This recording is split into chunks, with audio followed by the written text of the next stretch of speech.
que existem profetas que estão antes do exílio babilônico, avisando ao povo que por causa da quebra da aliança, né, por causa das injustiças, das idolatrias, Deus vai trazer um povo do norte, que a gente está dizendo que é a Babilônia, que vai vir, vai saquear Jerusalém, vai destruir, né, vai levar um povo cativo para viver lá, porque o povo está desobedecendo a Deus.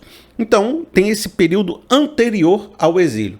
Também vimos que tem um período onde o povo já retornou do exílio, os remanescentes, né? Começando a reconstruir Jerusalém. Aí você vai ver profetas como Zacarias, como Malaquias, como Ageu, que são 3 profetas que são depois da Babilônia. E a gente viu que tem profetas que profetizam no meio do exílio. Quem é? A gente viu, por exemplo, que o profeta Ezequiel, naquele Ezequiel capítulo 8, eu fiz uma introdução grande, mostrei uma contextualização e você percebeu que ele estava profetizando para as pessoas que já estavam vivendo no exílio.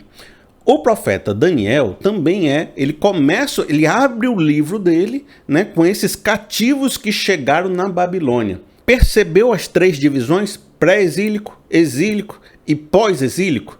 Eu estou mostrando essas 3 divisões por um propósito, porque normalmente a gente percebe o livro de Daniel a partir de segmentos isolados, né? Vou falar do Daniel e a estátua do sonho do Nabucodonosor. Vou falar da mão na parede do Beltesazar. Eu vou falar de Daniel na cova dos leões. E a gente salta essas passagens isoladas desse contexto todo que a gente está trabalhando com textos proféticos. E que o povo chegou na Babilônia depois de um grande juízo e estava lá vivendo por 70 anos até a sua restauração. Por isso eu queria hoje olhar o capítulo 3 de Daniel a partir dessa revelação, a partir desse entendimento do processo que o povo estava passando. Para que a gente possa fazer nossas devidas introduções, vamos ler do verso 1 ao verso 7. E aí a gente vai se aprofundando mais. Vamos comigo? Olha só, Daniel capítulo 3, no verso 1. O rei Nabucodonosor fez uma imagem de ouro de 27 metros de altura e 2 metros e 70 centímetros de largura, e a ergueu na planície de Dura, na província da Babilônia. Depois convocou os sátrapas, os prefeitos, os governadores, os conselheiros, os tesoureiros, os juízes, os magistrados e todas as autoridades provinciais para assistirem à dedicação da imagem que mandara erguer. Assim, todos eles, sátrapas, prefeitos, governadores, conselheiros, tesoureiros, juízes, magistrados e todas as autoridades provinciais se reuniram para a dedicação da imagem que o rei Nabucodonosor mandara erguer e ficaram em pé diante dela. É porque ele repete assim, de vez em quando eu corto um versículo porque ele dá uma repetida básica. Bom, você entendeu, né? Nabucodonosor fez uma grande estátua de ouro, chamou todo mundo que era líder, que era alguém importante, que tinha algum cargo em todas as províncias para a dedicação da imagem. Verso 4. Então o arauto proclamou em alta voz: Esta é a ordem que lhes é dado, ó homens de todas as nações, povos e línguas. Quando ouvires o som da trombeta, do pífaro, da cítara, da harpa, do saltério, da flauta dupla e toda espécie de música, prostrem-se em terra e adorem a imagem de ouro que o rei Nabucodonosor ergueu. Quem não se prostrar em terra e não adorá-la será imediatamente atirado numa fornalha em chamas. Por isso, logo que ouvir o som da trombeta, do pífaro, da citara, da harpa, do saltério e de toda espécie de música, os homens de todas as nações, é importante que você marque essa palavra de todas as nações, porque depois disso lá na frente a gente vai conversar de novo. Povos e línguas prostraram-se em terra e adoraram a imagem de ouro que o rei Nabucodonosor mandaram erguer. O texto está claro, mas talvez o que não esteja claro é a motivação de Nabucodonosor de fazer essa estátua toda de ouro. Porque no capítulo anterior a gente percebe que ele teve um sonho que o profeta Daniel interpretou de uma maneira primorosa. O sonho era que tinha uma estátua dividida em 4 partes e cada partezinha dessa era um reino que ia se suceder ao outro. E o Nabucodonosor era a cabeça de ouro. Depois vinham os medo-persas, depois vinham os gregos, depois vinham os romanos. Eu não vou abordar aqui como ainda reino apocalíptico futuro. Vamos abordar só os impérios mesmo.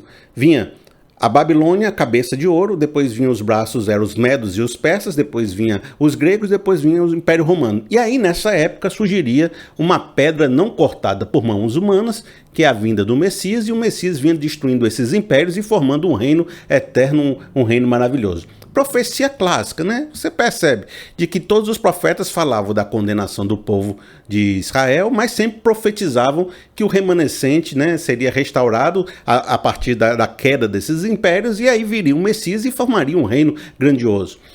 O que traz de coisa boa para nós, de lembrança para nós, que não era só a Babilônia que ia cair, é que também outros impérios iam surgir e esses outros impérios também iam cair. A profecia era longa, tinha ainda 400 anos para frente para a vinda do Messias. Mas, para o nosso capítulo 3, o que isso importa? Importa que, ao escutar a profecia, ao escutar que seu reino passaria, porque ele era só a cabeça de ouro, e logo viriam os Medos e o Persa, ia eliminar a Babilônia e ia tomar o lugar deles. Essa era a profecia. Quando você é dono, quando você é o rei, quando você é o autocrata de uma nação e escuta que o seu reino vai passar, que outro reino vai vir invadir, e isso você escuta isso de uma forma espiritual, através de uma revelação de um Deus, desse Deus hebreu, desses meninos que estão aqui revelando para mim, desse Daniel, talvez você pense, então eu preciso me refugiar ou proclamar alguma coisa que diga que o meu reino não vai passar. Alguma coisa, algum Deus, alguma inspiração, alguma revelação que diga, não, esse sonho é uma mentira, esse sonho não é verdade. O que eu vou fazer? Então o rei pensou, eu vou construir uma estátua, vou manifestar aqui uma promessa, que é uma estátua toda de ouro, que significa o quê? Que o reino dele não passaria. Ele é a cabeça de ouro. Ele seria o ombro de ouro, ele seria as pernas de ouro, ele seria os pés de ouro e não teria pedra nenhuma para destruir esse negócio. Ele estava em confronto direto com a revelação de Deus. Ele estava negando de que o reino dele passaria. Por quê? Porque de uma certa forma você percebe que esses grandes senhores de império, principalmente um autocrata como o Nabucodonosor, ele achava que todas as vitórias, que tudo que ele conquistou era porque ele era alguém grandioso, orgulhoso. E é assim que muitas vezes acontece, a pessoa começa a conquistar terrenos, conquistar coisas e acha que tudo veio pela força de sua mão. O que ele não percebia é que todas essas vitórias, isso foi revelado pelos profetas, era Deus usando a Babilônia para fazer o seu propósito, para fazer a roda do tempo girar até a chegada do Messias, retransformando o mundo antigo numa nova realidade. Isso aí a gente até já conversou, né? Sofonias capítulo 2, lá vocês voltam lá no vídeo. Então estava acontecendo isso, Deus estava usando, mas a partir do momento que esse povo que era mau, a Babilônia era mau e causou muitos males, terminasse o seu propósito, Deus também ia julgá-la, ia destruí-la e ele ia passar. E ele não consegue conceber isso porque ele acha que tudo é mérito dele, a força dele, é a capacidade dele, é o Deus dele. Então receber uma profecia dessa, ele entra em crise, entra em conflito. Ele precisa estabelecer um novo ídolo. Lembra das ideias de ídolo, que você constrói um ídolo segundo os desejos do seu coração? Ele precisa construir um novo ídolo que professe uma outra verdade. E se ele conseguisse arregimentar uma religião, todo mundo adorasse essa estátua, ela fosse imantada com algum poder espiritual, pode ser que ele fizesse se manifestar essa nova verdade contra um Deus pequeno que revelou essas coisas, que foi aquele Deus dos hebreus. Bom, isso revela algo para nós. E aí eu quero já começar a pensar na nossa vida, pensar em algumas coisas e depois a gente volta para a história. É muito bom a gente ver, assim, no meio desses escritos proféticos, né? Um livro que traz também histórias, porque é tão bom contar histórias, né? Porque às vezes a gente fica muito ali no... O Senhor virá uma nação, vocês estão vendendo terreno, vocês idólatras. É tudo meio exortativo. Quando vem uma história é bom, a gente conta, a gente vê o contexto, a gente vê o que está acontecendo. É como antes a gente abrisse uma janela para aquela época.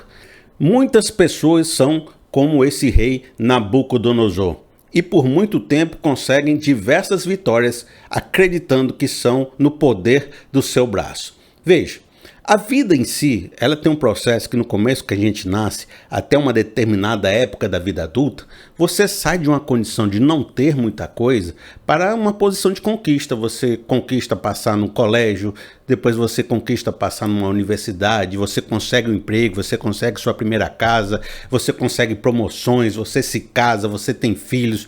A vida parece sempre uma construção, algo que está crescendo. Quando você dá de pequeno até grande, você vai conquistando. Chega um momento que há um sentimento meio de arrogância do adulto. Se você conhece muitos adultos, você percebe que às vezes eles nem dão muita bola para Deus, ou tem uma arrogânciazinha interna de saber como as coisas são feitas, eu sei o que vai acontecer, uma ideia de que o mundo pertence a eles, né? Eu sei trabalhar, eu sei conquistar, eu sei fazer, eu sei como o casamento funciona, eu sei como é que as coisas devem acontecer, como esse governo deve, né, seguir. Porque eles só acompanharam a vida meio sendo construída. E algumas pessoas, especialmente mais orgulhosas, têm uma arrogânciazinha. Nem, às vezes, desprezam Deus, desprezam toda a espiritualidade, porque a vida dela é assim, se tudo que eu fiz sempre deu certo é porque eu sou bom, é porque eu sou maravilhoso. E nada vai tirar essa minha ideia da cabeça. Mas a vida vai envelhecendo. E aquilo que sempre deu certo começa a não acontecer mais como sempre foi.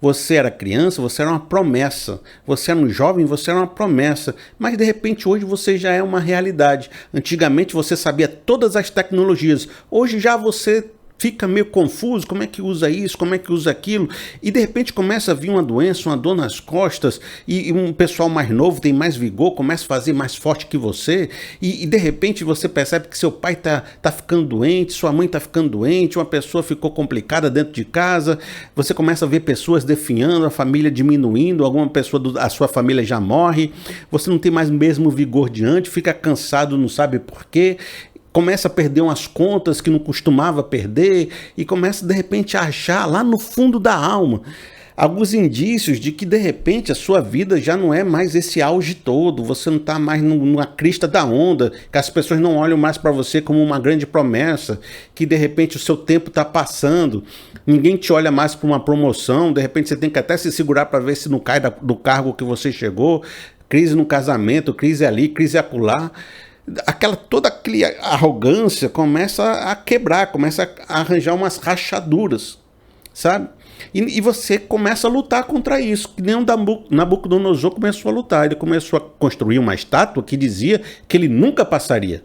Mas a vida ela começa a quebrantar a gente através do envelhecimento, através do físico que vai definhando. É como se a gente tivesse um processo de nascer, crescer, multiplicar e depois começa um processo de desnascer dessa vida para a próxima vida. E nesse desnascer existe muito quebrantamento que tem que acontecer, de mostrar que você foi orgulhoso, que você tem que pedir perdão, que você não é essa Coca-Cola toda, que você sabe, acontece que você depende dos outros, que você não pode ser tão orgulhoso. E que você abandonou muitas pessoas, que você fez muita coisa errada. É um processo que, nesse desnascer, também é um processo de arrependimento, de quebrantamento do coração, de perceber as falhas, de fazer as pazes. Na hora de crescer, a gente pisa nos calos de algumas pessoas, mas na hora de estar ali, é de ser mais humilde. Talvez é esse processo que esteja acontecendo na vida dele, de perceber que o reino dele vai passar. E isso começa a gerar uma crise. Por isso que muitas pessoas falam da crise dos 40 anos. É quando você começa a perceber que talvez não tenha mais tanto tempo para frente e começa a fazer questionamento. Será que é isso mesmo que eu deveria fazer da vida? Será que eu ainda tenho que correr atrás de um sonho que eu nunca fiz? Meu Deus! E vem essa crise. Tem muita gente que mete os pés pelas mãos construindo estátuas de ouro para tentar dizer que a sua promessa nunca vai passar, seu reino nunca vai passar, que agora a minha verdade é essa, adorem a minha verdade, é isso que a partir daqui a coisa é assim. Acontece que se você ficar muito nessa revolta, você vai começar a brigar com a vida. Porque a vida, ela é um processo de desconstrução ao longo do envelhecimento. Nós realmente vamos chegar lá na frente, na nossa idade, dependendo dos outros, sem muitas das nossas funções, com doenças degenerativas. Quem viver demais vai enfrentar isso. Não tem como você viver muito e não enfrentar uma dependência extrema, precisar das outras pessoas, enfrentar solidões, fazer muitos questionamentos sobre o que você fez na sua vida. E tem gente que não consegue fazer isso. Vai envelhecendo, mas vai envelhecendo lutando, vai envelhecendo com raiva, vai envelhecendo amargando o coração, porque não quer dar o braço a torcer, quer que a sua vida seja eterna, quer que tudo aconteça como você sempre pensou, está com raiva de estar vivendo esse momento. O orgulho não deixa você ser quebrantado. Uma vez eu vi uma senhora de 90 anos de idade. É uma senhora que dava trabalho para todo mundo. Todo mundo achava complicadíssimo cuidar dela. Principalmente pessoas que foram magoadas por ela durante a vida e ela nunca se arrependeu, ela nunca se quebrantou, ela nunca mudou a sua maneira de viver, sempre foi muito orgulhosa. E, ao mesmo tempo, colecionou traumas, complicações, feridas não tratadas, amarguras durante a vida toda. Nunca se deixou quebrantar pelo envelhecimento ou por esse processo que mostra que a sua vida vai passar. Essa consciência da finitude, essa consciência de que eu sou pó e Deus é que, se alguma coisa eu fiz, foi por causa de Deus. Então você percebe a pessoa brigando com a vida. Aí muita gente diz assim, você já ouviu falar disso? Rapaz, fulana está se agarrando com a vida porque ainda tem coisa para perdoar e não perdoou. É a vida tentando quebrantar, né? Deus agindo para quebrantar aquela vida, para ela poder sair dessa vida perdoada, reconciliada com os filhos, sendo uma pessoa melhor, e a pessoa segurando na raiva, segurando na angústia, não se quebranta, fica fazendo a imagem de ouro, lutando contra o quebrantamento de Deus e o arrependimento. Uma vez essa senhora começou a sofrer de demência, já mais velha, né? Alguma hora atinge você. Se você viver demais, se você segurou na vida demais, alguma hora alguma coisa atinge você. E eu achei tão interessante porque a vida foi desconstruindo a pessoa. Teve uma hora que a vida falou, rapaz, eu já tentei tudo, né? Agora vai a última cartada, demência. A pessoa, porque envelhecer é desnascer para essa vida mesmo. A gente precisa entender isso, que a gente não vai perfeito até o céu, não. A gente vai, sabe, largando as coisas desse mundo para entrar na nova vida. Aí, o que acontece? Quando ela sofreu esse drama, essa doença, ela ficou muito mais tratável. Ela deixou de ficar brigando com todo mundo, muito arrogante, muito orgulhosa, e começou a não exibir mais aquele comportamento. Aí os filhos começaram a dizer assim, rapaz, hoje eu consigo me relacionar com a minha mãe na doença muito melhor do que quando ela estava sã. O que ela não fez de quebrantamento no coração, de perdão, de tudo, a doença fez pela gente, para que a gente pelo menos passasse um tempo ainda com ela, sem as brigas, sem as gritarias, sem os problemas todos.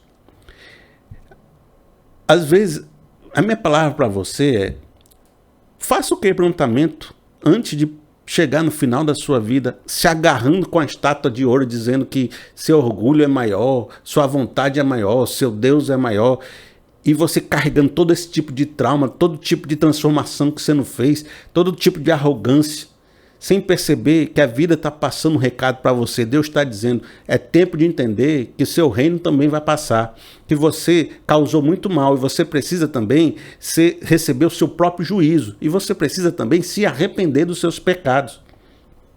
Essa palavra para Nabucodonosor era uma palavra de arrependimento, de chamar para ele o juízo, de mostrar para ele que a Babilônia também tinha sua parcela de culpa em toda a destruição que aconteceu, e o seu reino vai passar por causa disso, e isso está escrito nas profecias de todo mundo aí dos profetas. Então, a briga para não se arrepender, para não se quebrantar, é uma briga que deixa a gente, uma pessoa mais velha, horrorosa, com as pessoas nos odiando ou tendo muito angústia de cuidar de nós e de nos ajudar. Por isso, nesse processo, eu acho que você deveria entender que há um momento na vida de parar de ser orgulhoso, de entender a sua finitude, de entender que você é pó e começar um processo de fazer as pazes com o seu passado, com o seu Deus, com o seu caminho, com a sua família, com aquele filho que você abandonou, com aquela situação que aconteceu, com uma história que você não deveria ter feito, mas fez.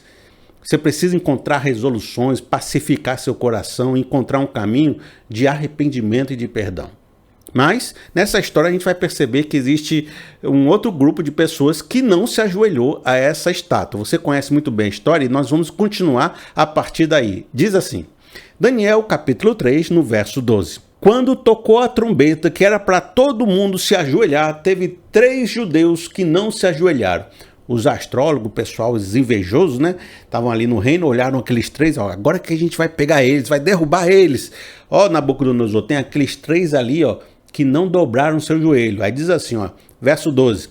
Mas há alguns judeus que nomeaste para administrar a província da Babilônia, Sadraque, Mesaque e Abednego, que não te dão ouvidos, ó rei. Não prestaram culto aos teus deuses, nem adoraram a imagem de ouro que mandaste erguer. Aí no verso 15, que ele repete muito, né? Diz assim: agora, porém, quando vocês ouvirem o som da trombeta, do pífaro, da citara, da harpa, do saltério, da flauta dupla e de toda espécie de música, se vocês se dispuserem a prostrar-se em terra e adorar a imagem que eu fiz, será melhor para vocês.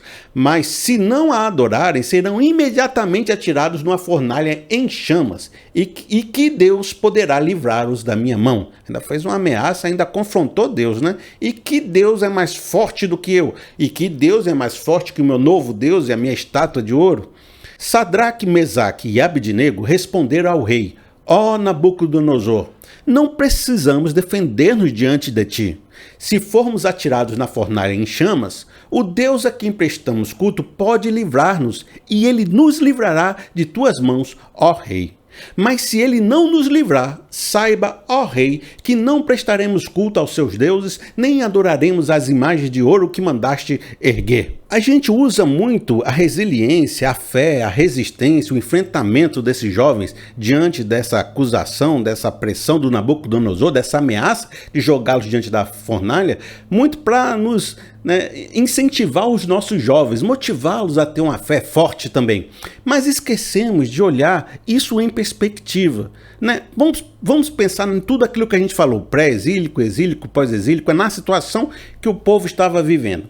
Esses jovens acabaram de vir escravizados porque o seu povo tinha praticado idolatria, injustiça, não tinham sido as testemunhas de Deus diante das nações, tinha derramado sangue inocente, fizeram tudo de errado, não ouviram nenhum dos profetas, nenhuma das condenações, não foram fiéis às alianças, eles não compreenderam que se eles fossem fiéis, Deus os preservaria, e por não compreender isso, por ser infiel, é que eles estavam vivendo esse juízo, e é por isso que eles estavam naquela situação.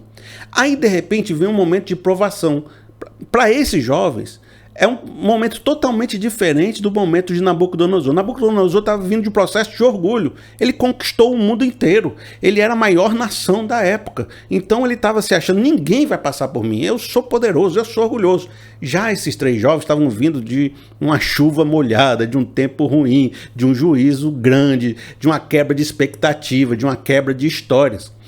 E eles entenderam pela sua história que erraram. E estavam mudando o seu comportamento. Eles, o povo todo deles erraram. E eles estavam pensando, nós não vamos nos contaminar. Esse é um novo propósito. Sabe por quê? Porque a gente acreditou que não vinha juízo. A gente acreditou que as histórias dos profetas eram balela. Agora nós estamos vendo que isso não é bem assim. Os profetas falavam era verdade. O que o profeta falou que a Babilônia vinha era verdade. Então, se o que o profeta falou é verdade, então tem mais coisa para acontecer.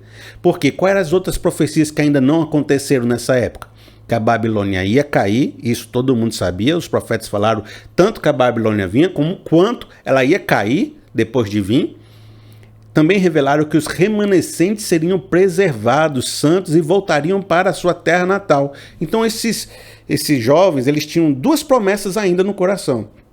De que esse rei que está bufando, orgulhoso, mandando a gente ser idólatra, dizendo que vai fazer e acontecer, vai virar eterno, que a estátua toda é dele, esse cara aí não está sabendo de nada. O reino dele vai cair, sabe por quê? Porque a gente sabe, a gente viveu na pele o que é ser rebelde a Deus, e viveu na pele o que é desconfiar das promessas de Deus. Então a gente sabe que esse reino vai cair.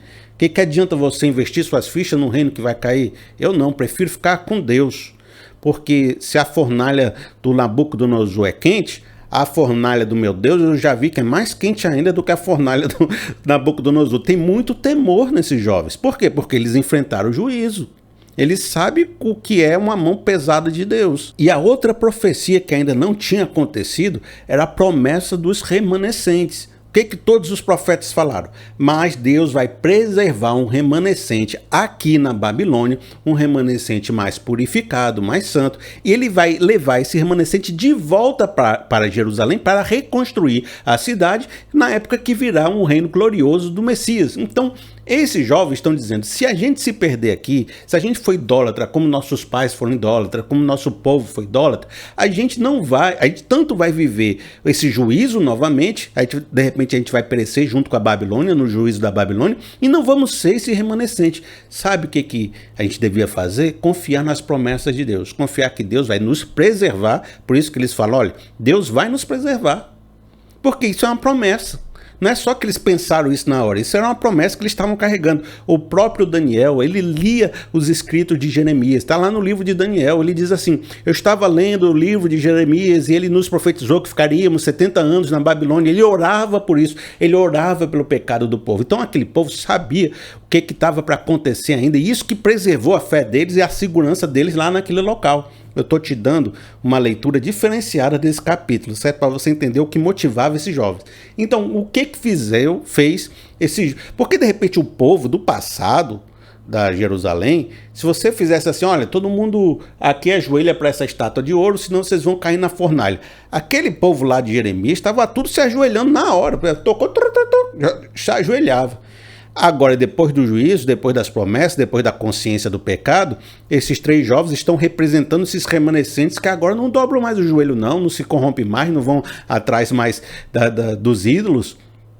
Pelo menos esse é o propósito do coração deles. E disse, Deus vai nos livrar, porque tem os remanescentes. E ainda que ele não nos livre, é da soberania dele, porque ele move as nações, ele derruba as nações, ele faz o que ele quer. Então, ô Nabucodonosor, você está totalmente enganado em achar que você consegue controlar Deus. Você não consegue. O nosso Deus, ele é o Senhor dos senhores, ele é todo poderoso, ele pode fazer todas as coisas. Então você tem 2 grupos. Um arrogante e orgulhoso que briga na vida para não acontecer o arrependimento e vai levando seu coração no seu ego, no seu orgulho, achando que ele é o próprio Deus, ele cria seu próprio ídolo e ele vive conforme esse ídolo. Um outro grupo que aprendeu com a sua história, aprendeu com seus erros, entendeu onde errou e agora está se segurando nas promessas de Deus e na proteção de Deus e confiando que Deus sabe todas as coisas. São 2 tipos de atitude. E você aqui já pode fazer suas reflexões se você está mais parecido com Nabucodonosor ou se você está mais parecido com Sadraque, Mesaque e Abidnego. Vamos fazer mais um pouquinho de leitura? Olha só, Daniel capítulo 3, no verso 19. Nabucodonosor ficou tão furioso com Sadraque, Mesaque e Abidnego que seu semblante mudou. Deu ordens para que a fornalha fosse aquecida 7 vezes mais do que de costume e ordenou que algum dos soldados mais fortes do seu exército amarrassem Sadraque, Mesaque e Abidnego e os atirasse na fornalha em chamas. E os 3 homens, vestidos com seus mantos, calções, turbantes e outras roupas, foram amarrados e atirados na fornalha, extraordinariamente quente. Ou seja, a fornalha estava muito quente.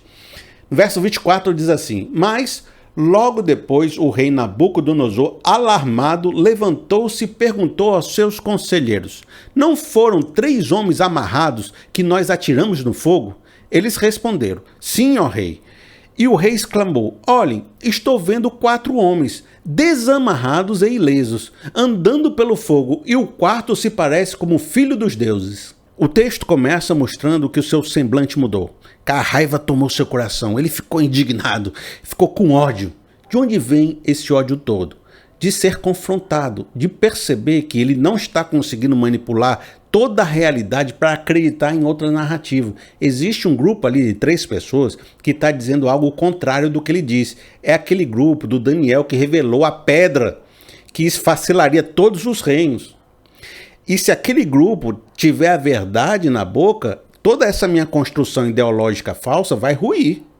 Então a raiva é de uma pessoa que quer controlar a realidade e a narrativa como todo rei quer controlar e perceber que tem gente que não está comprando a narrativa e pior, que essa revelação ali daqueles 3 podem destruir todo o seu reinado, toda a sua narrativa construída.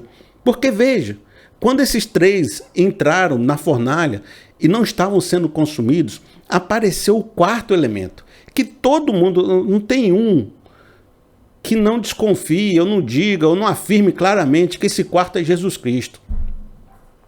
Porque tem a aparição da Trindade no Antigo Testamento, tem lá o Espírito Santo na construção do mundo, na formação do mundo, tem o Espírito Santo tomando as pessoas, né, com poder, com ousadia, os profetas, e tem também Jesus de vez em quando aparecendo através dessa figura especial que aparece na Bíblia de vez em quando.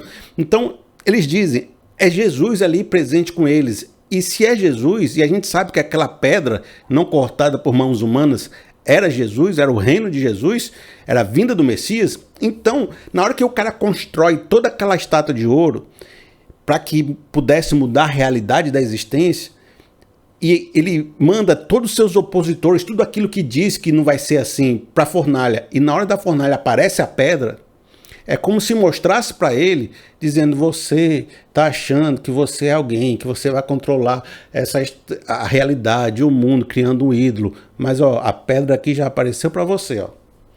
Cuidado não, vai continuar fazendo o que você está fazendo. Já apareceu aqui, ó, a manifestação na tua frente. Você devia fazer, sabe o quê? Se arrepender.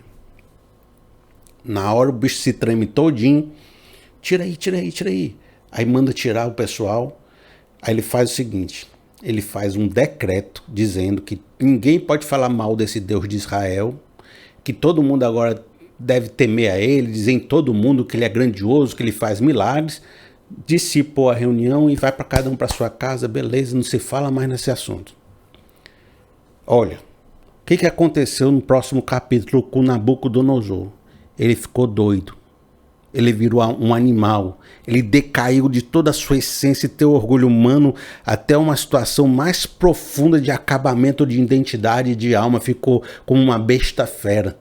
Ele se quebrou todinho quando ele percebeu que ele não tinha como controlar o seu destino, a sua eternidade, o seu reino, e que aquela pedra já estava aparecendo ali para ele. Eu estou colocando em perspectiva para você entender que o capítulo 4, você vai ver o Nabucodonosor acabado na vala, destruído emocionalmente. Todo aquele orgulho vai ser quebrantado. Enquanto isso, aqueles 3 rapazes são preservados. É o remanescente, é a revelação do remanescente que está sendo preservado no meio da Babilônia, diante de todas as nações. E é isso que eu acho muito interessante dessa revelação do livro de Daniel. Porque há um aspecto da vida de Israel que eu nunca vi ela fazendo muito. Ela foi chamada para ser a sacerdote de todos os outros reinos, para testemunhar de Deus para todas as nações. Mas muitas vezes a gente percebe na Bíblia que ela ficou muito voltada aos seus próprios questões, às suas próprias intrigas, às suas brigas internas. E você vê muito pouco da Israel testemunhando de Deus, ensinando Deus para os outros povos.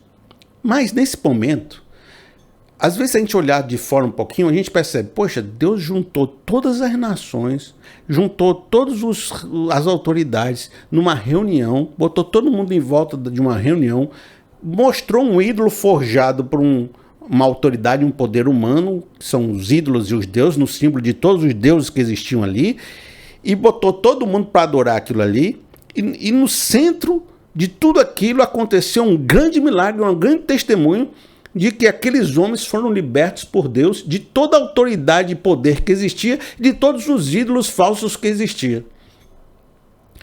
Não tem como a gente não perceber que Deus se revelou a todas aquelas nações no meio da Babilônia. Essa reunião da Babilônia no grande império que trouxe todo mundo lá para dentro cativo, também foi um momento de intensa revelação de Deus a todos os povos. Não só Deus estava acabando com um monte de deuses antigos, como ele estava se revelando a todos os povos da terra, através dessas manifestações que aconteciam lá dentro. E não só isso estava acontecendo como revelação, como também na figura do Nabucodonosor, isso parece muito claro no livro de Daniel, Deus estava quebrantando o coração dos líderes das nações, mostrando que eles foram usados por Deus, mas que eles deveriam também se arrepender, como de fato o livro de Daniel demonstra que o Nabucodonosor começa um processo profundo de conversão. Então, veja só, a gente às vezes fica pensando muito dos escritos profetas dizendo assim, a Babilônia também vai se quebrar, a Babilônia também vai se acabar, mas não pensamos que talvez Deus também estava se revelando a Babilônia, estava convertendo seu coração, estava transformando pessoas lá. Todos esses judeus espalhados pelo mundo se tornaram pontos de promoção da revelação do Deus único também. E isso é algo legal que eu vou percebendo no livro. Então, algo que a gente também poderia entender e compreender é que as coisas que nos acontecem, que muitas vezes parecem ser coisas ruins, podem estar acontecendo como testemunho de Deus para os outros, da ação de Deus. Às vezes nós vamos ser preservados com Jesus do nosso lado, segurando nossa mão, sem nenhum foguinho queimar a gente, dizendo, olha só, aquela pessoa teve um livramento tão sobrenatural, que o Deus daquela pessoa é tão importante, é tão forte, que deve ser o Deus verdadeiro. Vamos adorar o Deus daquela pessoa. E as pessoas na sua família dizem, rapaz, fala com fulano, porque fulano tem uma conexão especial com Deus. Olha só, o dia que ela teve um livramento, ela conhece o Deus verdadeiro, vai lá, se arrepende, vai na igreja dela, conversa com ela. Às vezes as coisas que nos acontecem e a maneira como nós reagimos a ela e como nós mostramos a nossa fidelidade é um testemunho para as nações à nossa volta. Se não as nações, as nossas famílias, as nossas comunidades, as nossas vizinhanças. Mas há de ser também que Deus não nos livre e a gente passe por situações muito difíceis. E veja, vou repetir esse verso aqui, 28, que ele é muito importante. Diz assim, ó: disse então Nabucodonosor, louvado seja o Deus de Sadraque, Mesaque e Abednego, que enviou o seu anjo e o livrou os seus servos. Eles confiaram nele, desafiaram a ordem do rei, preferindo abrir mão de suas vidas a que prestar culto e adorar outro Deus, que não fosse o seu próprio Deus. Esse testemunho do Nabucodonosor é muito forte porque ele entendeu que ele desafiou a ordem do rei e entregou sua própria vida para não adorar outro Deus. Então ele disse assim, a gente pode morrer e que não vamos servir esse outro Deus. Ainda que Deus não nos livre, ainda vamos continuar com esse testemunho. E esse testemunho também é muito forte.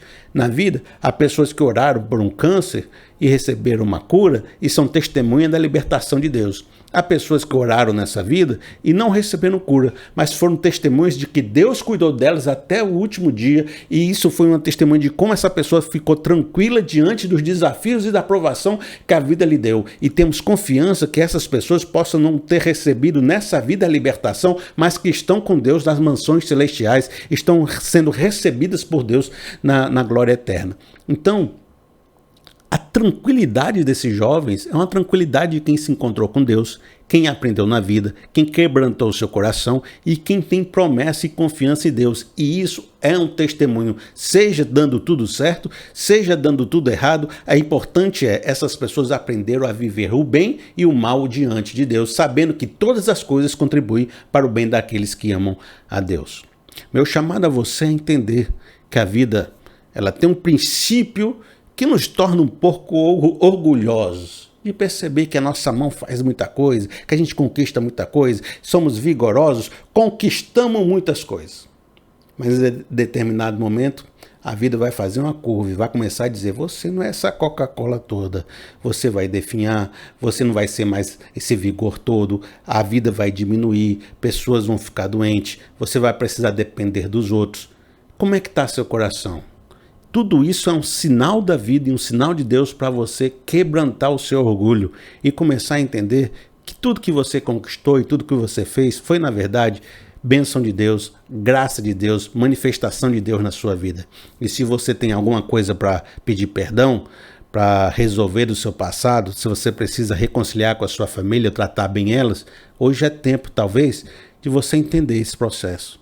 De sair dessa vida com as contas acertadas, fazer esse processo de desnascer de uma forma saudável, construindo pontes, para que lá no reino dos céus, quando você chegar, você encontrar amigos, para dar um abraço gostoso e dizer, rapaz, fulano, foi tão bom aquele momento onde você, sabe, se reconciliou comigo, que bênção, eu vivi o resto da minha vida agradecendo a Deus por aquele dia que você fez isso comigo. Vamos fazer isso, né? Vamos ser como esses jovens que entenderam todo o processo do juízo e falaram assim, quer saber? Não está no tempo de eu ser rebelde de novo, está no tempo de eu ser fiel. Faça chuva, faça sol, vou ser fiel, porque Deus é Deus que vai preservar o nosso remanescente. E eu sei que a promessa de Deus para mim, quem sabe, não tem promessa de Deus para você, se agarre nelas. Todo mundo que vive diante de Deus sabe que tem algumas promessas que Ele te prometeu, sabe que tem promessas eternas, a salvação, a vida eterna, e tem promessas específicas. Você não tem algumas promessas específicas? Na hora da dificuldade, na hora da aprovação, pega essas promessas, coloca assim no coração e diz: eu vou ser fiel, porque o Deus que me prometeu, ele é fiel para cumprir. E se eu for fiel, Deus vai me preservar. E eu vou ver o dia de voltar para Jerusalém celestial. Que Deus te abençoe, que você possa levar essa palavra para o seu coração. Eu vou ficando por aqui e quero pedir e sempre agradecer a todo mundo que está fazendo uma oferta para o meu ministério, para a minha vida, que me ajuda muito a continuar fazendo esse trabalho aqui com vocês. Não se acanhe, se Deus trabalhou no seu coração, se você se sente grato, faça uma ofertinha para mim aí no Pix, pr.felipeseabra@gmail.com, pr.felipeseabra@gmail.com. No mais, eu espero você aqui amanhã. Até mais.